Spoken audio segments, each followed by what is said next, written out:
before he could go before a global audience of 2 billion. They wanted to fix his eyebrows. He sat before a light-ringed mirror on a chair that went up and down at the whim of a woman with silver lips and tried to keep still. "The left is fine," she said. "The right concerns me." He'd been in the chair for 2 hours. There had been a makeup person, a hairdresser, a stylist, and now this second makeup person. His face felt like a plaster model, ready to crack and fall to pieces if he smiled. "Smile," she said. It did not crack. "Can I get some 3-base paste for Gilligan?" "Gilly," he said reflexively. He didn't like Gilligan. "I'm so nervous I could barf," said the person to his left. "That blueberry yogurt is definitely starting to feel like a mistake." 3 others were in chairs alongside him. The speaker was Talia Beanfield, the life officer. Gilly glanced at her, but she was recording herself on her phone. He was supposed to be recording clips, too.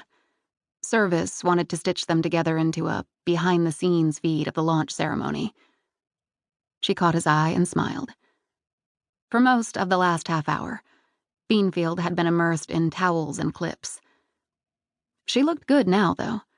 Her hair was artful and honey brown and glimmered as she moved. "Did you try the yogurt, Gilly?" "No." "Smart," she said to her phone. "This is why Gilly's Intel and I'm Life." "I'm sorry," said the makeup woman.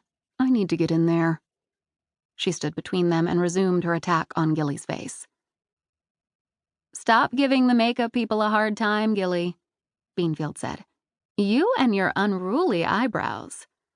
"Eyebrow," said the woman. "It's only the right." "A deviant," said Beanfield. "Len's here," called a woman by the door. "Last looks, please." Gilly took the opportunity to check out the others. Jackson, the captain, was reclining with a white bib tucked around her neck, eyes closed, possibly asleep. She hadn't recorded any clips either, as far as Gilly had noticed. Between her and Beanfield was Anders, the weapons officer. He had a shock of dark hair and light stubble, and was probably the most handsome man Gilly had ever met.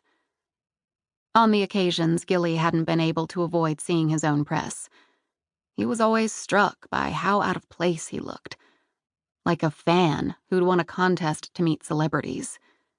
Jackson, the war hero, Anders, the tortured dreamboat, Beanfield, the effortlessly charming social butterfly, and Gilly, a permanently startled-looking AI guy who couldn't find a good place to put his hands. The door opened. A man in fatigues entered and clapped his hands. This was Len, their handler from service, 30-ish and upbeat, carrying a little extra weight. "It's time. How's everybody feeling?" "Like a painted whore," said Anders. "That's perfect," said Len. "We're good to move then, yes?"